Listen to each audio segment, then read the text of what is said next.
Hi friends, welcome back to my channel Keerthi cravings. మీరు నా ఛానల్ని ఫస్ట్ టైం చూస్తున్నట్టయితే సబ్స్క్రైబ్ చేసి పక్కనే ఉన్న బెల్ ఐకాన్ని క్లిక్ చేయండి. మిగిలిపోయిన అన్నంతో నోట్లో వేస్తే కరిగిపోయేలా ఉండే కమ్మని స్వీట్ని కేవలం 5 నిమిషాల్లో ఎలా ప్రిపేర్ చేయాలో ప్రాసెస్ చూద్దాం.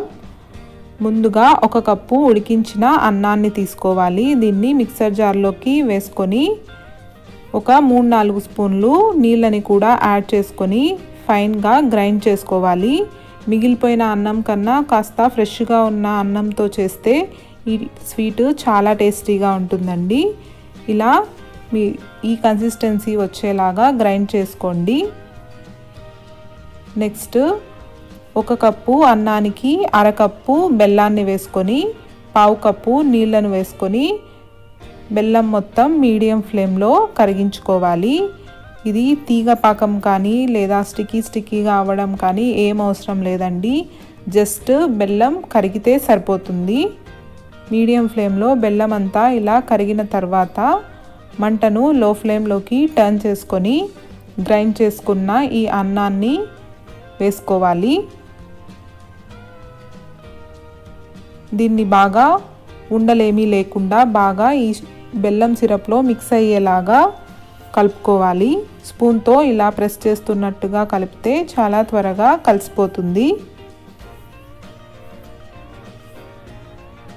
ఇలా బాగా మిక్స్ చేసుకున్న తర్వాత ఇందులోకి కార్న్ఫ్లోర్ని యాడ్ చేసుకోవాలి.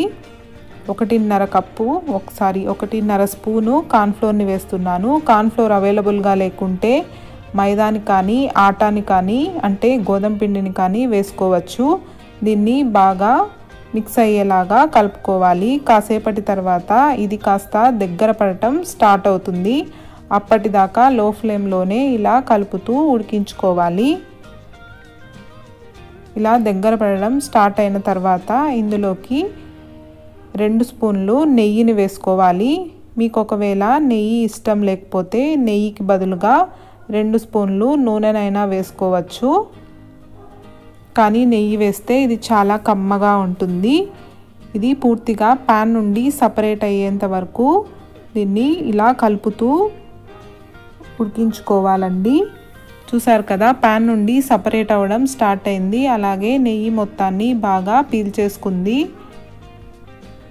ఇలా మొత్తంగా పూర్తిగా ప్యాన్ నుండి సపరేట్ అయిన తర్వాత ఇందులోకి ఫ్రై చేసి పెట్టుకున్న డ్రై ఫ్రూట్స్ని వేసుకోవాలి. నేను ఇక్కడ కాజు అలాగే బాదాంని ఫ్రై చేసుకున్నాను. ఇప్పుడు స్టవ్ ఆఫ్ చేసి దీన్ని 1 నిమిషం పాటు ఆ వేడి మీద కలుపుకోవాలి. అంతే అండి, మనకి స్వీట్ రెడీ అయిపోయింది. ఇది చాలా అంటే చాలా కమ్మగా ఉంటుంది. నోట్లో వేస్తే కరిగిపోయేలాగా చాలా బాగుంటుంది. నెక్స్ట్ టైం నుండి మిగిలిన అన్నాన్ని పడేయకుండా ఇలా 5 నిమిషాల్లో కమ్మగా స్వీట్ చేసి పెట్టండి. పిల్లలైనా పెద్దలైనా చాలా ఇష్టంగా తినేస్తారు. ఇది తినే కొద్దీ తినాలనిపించేలా చాలా బాగుంటుంది. ఇలాంటి మరెన్నో రెసిపీస్ కోసం నా ఛానల్ని లైక్ చేసి షేర్ చేసి సబ్స్క్రైబ్ చేయండి. Thank you.